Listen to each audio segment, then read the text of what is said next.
নমস্কার বন্ধুরা, মায়ের রান্না চ্যানেলে আপনাদের প্রত্যেককে জানাই স্বাগতম। আজ একটা অত্যন্ত ভালো স্বাদের আমি একটা রেসিপি আপনাদের সাথে শেয়ার করতে চলেছি।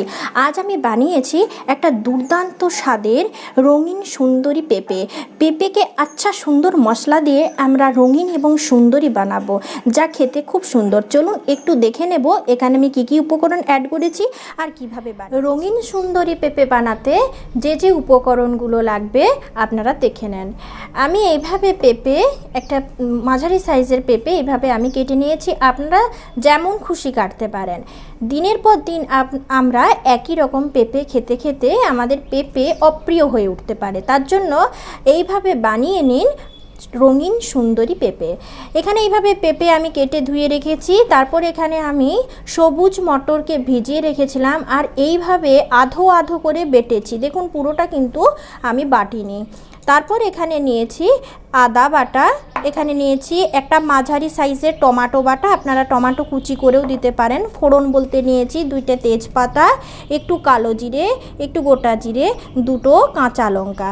এখানে গুঁড়ো মশলা বলতে নিয়েছি একটু কাশ্মীরি রেড মির্চ নিয়েছি, একটু অল্প পরিমাণে নিয়েছি লঙ্কার গুঁড়ো, হলুদের গুঁড়ো, জিরে গুঁড়ো, ধনিয়া গুঁড়ো, গোলমরিচের গুঁড়ো, স্বাদ মতো লবণ। জাস্ট এই লাগবে আমার রঙিন সুন্দরী পেঁপে বানাতে। পেঁপে আমরা অনেক রকমের খেয়ে থাকি, যেমন পেঁপের ডালনা, মুসুর দিয়ে পেঁপের তরকারি, যেটা আমরা রুটির সাথে পছন্দ করি। কিন্তু আজ আমরা এই সাদা পেঁপেকে মশলা দিয়ে রঙিন বানাবো, যা খেতে অতি সুন্দর, যার জন্য এর নাম রঙিন সুন্দরী পেঁপে। চলুন রেসিপিতে যাই। রেসিপিতে যাওয়ার আগে আপনাদের কাছে আমার একান্ত অনুরোধ, এখনও পর্যন্ত যদি মায়ের রান্না চ্যানেলটিকে সাবস্ক্রাইব না করে থাকেন তাহলে নতুন নতুন নিরামিষ রান্নাগুলোকে দেখবার জন্য প্লিজ চ্যানেলটিকে সাবস্ক্রাইব করুন। আর যদি আমার রান্নার পদ্ধতি আপনাদের পছন্দ হয়ে থাকে তাহলে অবশ্যই ভিডিওটি লাইক, শেয়ার ও কমেন্ট করুন। চলুন আমরা পেঁপের এই রেসিপি। এখানে আমি 2টো কড়াই ইউজ করছি। একটাতে আমি পেঁপে ভেজে নেব ভালোভাবে, যেহেতু পেঁপে শক্ত তাই এটা একটু ভাজতে আমার টাইম লাগবে।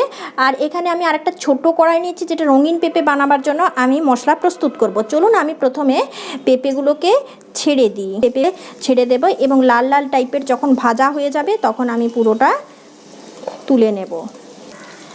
সমস্ত পেঁপে ছেড়ে দেবার পর একটু নুন আমি ছিটিয়ে দিচ্ছি, যাতে করে পেঁপেটা তাড়াতাড়ি সেদ্ধ হয়ে যায় আর খেলে যেমন একটা স্বাদ লাগে। এইভাবে আমি পেঁপেকে নাড়াচাড়া করতে করতে, চলুন আমি এটা একটু চাপা দিয়ে দেব। আর আমি বানিয়ে নেব পেঁপের জন্য একটা দারুণ মশলা। একটা ছোট কড়াইতে আমি নিয়েছি একটু সর্ষের তেল আর এখানে আমি ফোড়নগুলো দিয়ে দেব আর ভালোভাবে এটা আমি ভেজে নেব। ভাজা হবার পর দিয়ে দেব আদা বাটা। আদা খুব ভালোভাবে ভাজা করে নিয়েছি। এরপর আমি দিয়ে দেব টমেটো বাটা। এরপর আমি খুব সুন্দরভাবে এটাকে একটু কষিয়ে নেব। খুব ভালোভাবে সব উপকরণ ভাজা হবার পর আমি এখানে অ্যাড করে দেব গুঁড়ো মশলাগুলো এবং কিছু সময় ধরে এটাকে আমাকে কষিয়ে নিতে হবে, তবে মশলাটা ভালোভাবে প্রস্তুত হবে।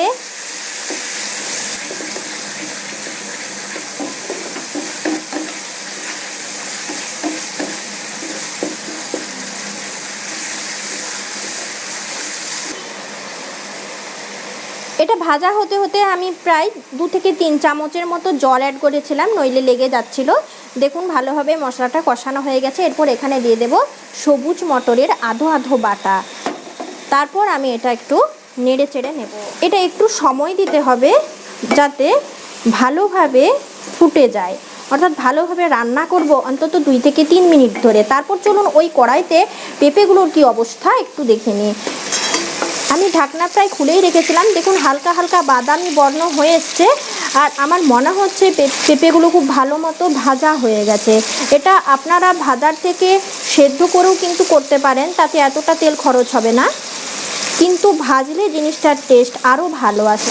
আমাদের বাড়িতে কোনো গেস্ট এলে আমরা ভেবে থাকি কি করব, তার জন্য যদি এইভাবে ভালোভাবে সাজিয়ে রান্না করা হয় তাহলে কিন্তু রান্নাটা আরও মজাদার হয়ে ওঠে। এই পেঁপেগুলো এরপর আমি ভাজা হয়ে গেছে তুলে নেব। পেঁপেগুলো তুলে আমি তেলটা যেটা অবশিষ্ট ছিল সেটা পাত্রে ঢেলে ছোট কড়াই থেকে বড় কড়াইয়ে এটা আমি ট্রান্সফার করে নিয়েছি। পেঁপেগুলো যেহেতু লম্বা তাই ভেঙে যেতে পারে, তাই খুব সাবধানে আমি এরপর মশলা সহ খুব ভালোভাবে একটু ভাজা ভাজা করে নেব। আগে আমি মায়ের রান্না চ্যানেলে বাহারি পেঁপে বানানোর পদ্ধতি দেখিয়েছি, আপনারা চাইলে ওখানে যেয়ে দেখে নিতে পারেন, নিচে ডেসক্রিপশন বক্সে লিংক দেওয়া আছে। এই পেঁপেটা একদম প্রস্তুত হয়ে গেছে, আমি ফিরে এসেছি 2 থেকে 3 মিনিট পর। আমি এটা ভালোভাবে ফুটিয়ে নিয়েছি, আর এইভাবে আমি গরম গরম পরিবেশন করব। রেসিপি প্রায় কমপ্লিট হয়ে গেছে।